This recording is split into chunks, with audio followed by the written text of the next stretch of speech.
So you're telling me we just got the best iterations of Superman, Lois Lane, Lex Luthor, and the Green Lantern all in one movie? Superman is now out in theaters, and it marks the beginning of a new chapter for DC superheroes in film and TV. And having seen it, it's pretty awesome. In this video, I'll be talking all about why I liked Superman so much, including spoilers, so make sure you've seen the movie and then come back to this video. And I'll also be talking about what it may mean for the new DC universe led by James Gunn. I want to start by saying James Gunn is not a guy that I really doubt. I mean, the Guardians movies, the Suicide Squad, and Peacemaker are just examples of why he's so brilliant and why when I see this movie is directed by James Gunn, I'm not concerned at all. And let me say, this is my favorite Superman movie yet, and also my favorite Superman performance yet by David Corenswet. He's so wonderful here, and I think one of the reasons this movie is connecting so much, including him as Superman, is that he feels so much more tangible. I feel like Christopher Reeve and Henry Cavill, as cool as they are, they're much more larger than life, very idealistic portrayals of Superman, even if Man of Steel is much darker.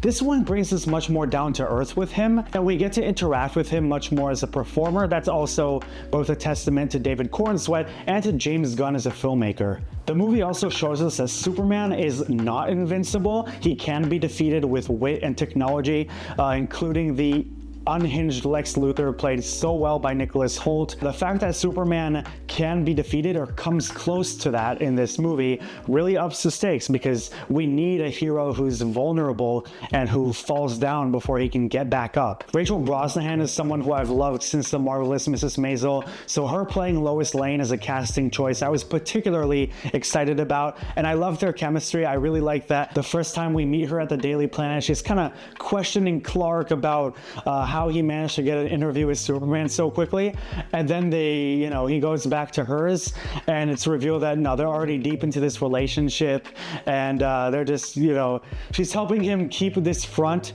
as Clark Kent, and the scene where she's interviewing him or pretending to not know that he's Clark Kent, was a really fun scene, and I think brings out the best in them as performers, and the chemistry between them and their relationship, as well as Lois as a character by herself, I feel like just evolve even more throughout the movie. And that brings me to something I love here. The movie skips the origin story. We don't need to see Krypton getting destroyed, him learning to fly, Pa Kent dying, which was also refreshing here. We didn't have to watch Pa Kent die. Instead, they had a really charming scene together, which I loved.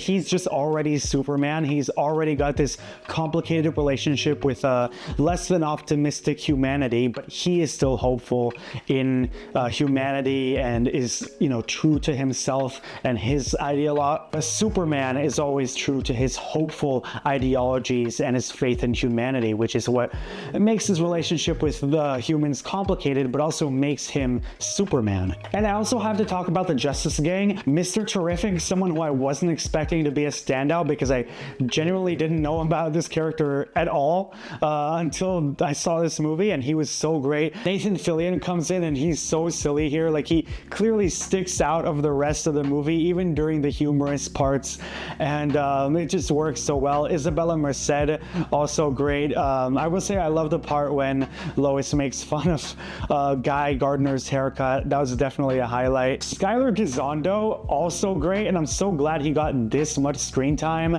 and this comedic arc to work with. This love triangle he had with Eve and Lex Luthor actually worked really well, and the fact that her selfies were what saved the day, that's classic James Gunn for me, and I loved it. And of course, I gotta talk about Krypto, the cutest star of this whole movie, and the highlight. Loved him, and I loved Superman's devotion to him. The visuals are so colorful and out there, even when they don't look completely realistic. I mean, they're constantly morphing around the actors, and they're so colorful that I wasn't really complaining about some of it looking not 100% real. But overall, this is my favorite Superman movie and my favorite iteration of this world, because it takes what we know about Superman, plays with it, builds on it, but also owns what we love about the character and about the DC comic universe in general. I wouldn't say it's perfect. I will say the Bizarro Superman reveal, clone Superman reveal, whatever you want to call him, it's fine, I guess. I didn't really care too much for like evil clones in movies usually, like especially when it's like a twist. Like, I feel like this happened a lot in movies, so I was like, okay, fine. That was like the one thing that stood out to me that I wasn't too big on, but I mean, overall this movie delivered, and I really enjoyed it. I'm so glad we have a Superman movie this good, and it leaves a lot to wonder about where this universe is gonna go now that James Gunn has such intricate plans for it. I think the energetic, cheerful tone and the interconnectedness of the DCU are something that Gunn really wants to feel like a comic book universe. Speaking of which, like I said, this movie skips the origin story, and Superman's already inhabiting a world with a lot of metahumans in it. We already have the Hall of Justice and the Justice Gang with Mr. Terrific, Guy Gardner, aka Green Lantern, and Hawkgirl, and I wonder, is this going to be the first big team that they're going to build up to? Could they end up becoming a part of the new Justice League or Justice Society, which we saw a different iteration of in Black Adam, which I guess is no longer relevant? I'm guessing this Chapter 1 Gods and Monsters, as James Gunn is calling it, isn't going to have a big team up like Justice League in 2017 kind of culminated the first couple DCEU movies with. I don't think they're going for that style quite a bit yet. We also know Nathan Fillion is going to reprise his role as Guy Gardner in Lanterns, which also is going to star Aaron Pierre and Kyle Chandler. I am excited to see, hopefully, finally a good Green Lantern project. I do wonder why they didn't make this a movie, because I feel like Green Lantern, the whole big visuals, intergalactic adventures, is kind of fit for a big screen experience, but I'm just curious as to how it's going to be, and I'm looking forward to it regardless. This also makes me wonder when and how characters like Batman, Wonder Woman, The Flash, Aquaman, Cyborg will play into this. Personally, I think they should wait with The Brave and the Bold to give some space between Matt Reeves' next Batman Part 2 and this new iteration of Batman, considering Robert Pattinson, aka Battinson, was also the beginning of a new world in itself. We know Ben Affleck's not coming back, Gal Gadot probably not, Ezra Miller definitely not,